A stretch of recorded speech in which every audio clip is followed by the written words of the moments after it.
yaman kövrəlmişəm. Gözlərim dolub. Yadıma düşmüsünüz yenə də dağlar.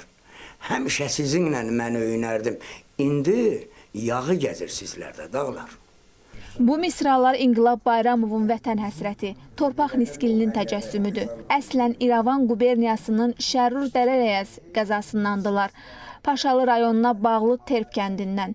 Deyir ermənilərin xalqımızın başına gətirdikləri müsibətlərdən biri də soydaşlarımızın Qərbi Azərbaycan torpaqlarından deportasiyasıdır.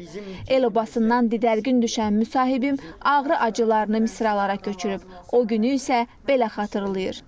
27 yaşım var idi həmin ərəfələrdə, bu ara qarışan vaxtlar. Bizim kəndimiz mərkəzi yolun içində olurdu. Görü, Sisyan deyilən o eseri vaxtı adları dəyişilib qoyulmuşdu.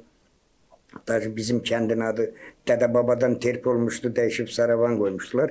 Mərkəzi yol, Yerevana gedən yol bizim kəndin içindən keçirdi. Görürdün mikrofonla gəlib kəndin ayağından yoxuşa gedən Yorusa tərəf ya üstdən yenişə gedən mikrofonla deyirdi ki, ta ki pis olmayıb, çox pis hadisələr olmayıb, vaxtıkən çıxın gedin. Talih elə gətirib ki, müsahibim ikinci dəfə köç həyatı yaşamağa məcbur olub. İkinci övladım Şuşada anadan oldu, Malbəylidə olurduq o vaxtlar biz. Yəni qeydiyyatımız Malbəyli idi, torpaq yeri götürmüşdüm, amma Şuşanın özündə Bəhmən Mirzə adına ev vardı, orada qalırdıq. Çətin vəziyyət yarandı ki, biz oradan Dədə Baba yurdun kimi qoyar çıxar, arxamızda duran yox, əldə silah yox, bir şey yox. Yəni bu vəziyyət idi çıxdı. Ümumiyyətlə 20-ci əsrdə Ermənistandan kütləvi deportasiya 3 mərhələdə həyata keçirilib.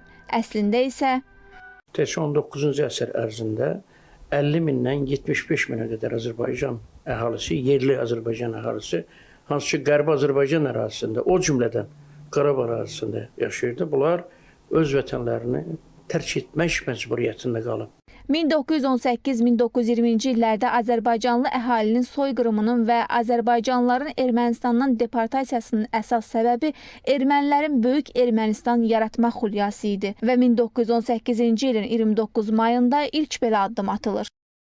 Azərbaycan Xalq Cümhuriyyəti Milli Şurasının 29 may tarixli qərarı əsasında qədim Azərbaycan şəhəri İrəvan ermənilərə, Ermənistana yox, ermənilərə güzəştə gedilib. Ermənistan deyilən bir qurum Qərbi Azərbaycan ərazisində, bütövlükdə Cənubi Qafqaz ərazisində beynəlxalq münasibətlərin bir subyekti kimi mövcud olmayıb. Bu arxiv sənədlərindən bilavasitə təsdiq olunur və ona görə də həmin güzəştdən sonra qırğınların miqyası getdisə çoxalır. İrəvanın Ermənistana verilməsi müəyyən şərtlər daxilində baş verir, lakin bütün bunlara baxmayaraq ermənilərin xalqımıza qarşı düşmənçiliyi davam edir.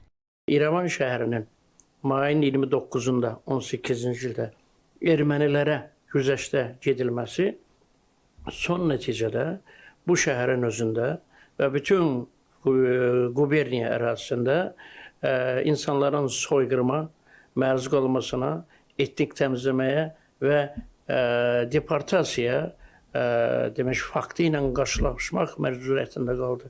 Nəticədə 199 kənd məhv edildi. Bu arxiv sənədlərinin təsdiq olunur. 132 min nəfər qətlə yetirilib. Deportasiyanın sonuncu və öz miqyasına, icra üsullarına görə ən dəhşətli mərhələsi 1987-1991-ci illərdə olub. Qərbi Azərbaycanda qalan irsimiz də tamamilə yox edilib. Bugün artıq zaman və şərtlər dəyişib. 44 günlük zəfəri yaşayan bir millət olaraq Qərbi Azərbaycanlıların öz dədə-baba torpaqlarına qayıtması istiqamətində mühüm addımlar atılır. Bugünkü günə qədər Qərbi Azərbaycan icmasının 10 rəsmi sənədi BMT-nin Təhlükəsizlik Şurasının Baş Assambleyanın rəsmi sənədi kimi BMT-nin üzvü olan 200-ə yaxın dövlət arasında və BMT-nin bütün rəsmi dillərində yayılıb. Bu Azərbaycan diplomatiyasının böyük uğuru idi və bu Qərbi Azərbaycan icmasının eyni zamanda böyük uğuru idi ki, o yüksək tribunadan artıq son 200 ildə Qərbi Azərbaycanda Azərbaycanlı əhaliyə qarşı ermənilərin və Sovet dönəmində Ermənistan Respublikasının törətmiş olduğu cinayətlər barədə biz dünya ictimaiyyətinə lazım səviyyədə məlumat çatdıra bildik. Qərbi Azərbaycanlıların öz ata-baba yurdlarına qayıtmaları onların haqqıdır. Haqqı isə verilmir. Gürşanə Mahmudova, Emin Əhmədzadə, ASTV xəbər.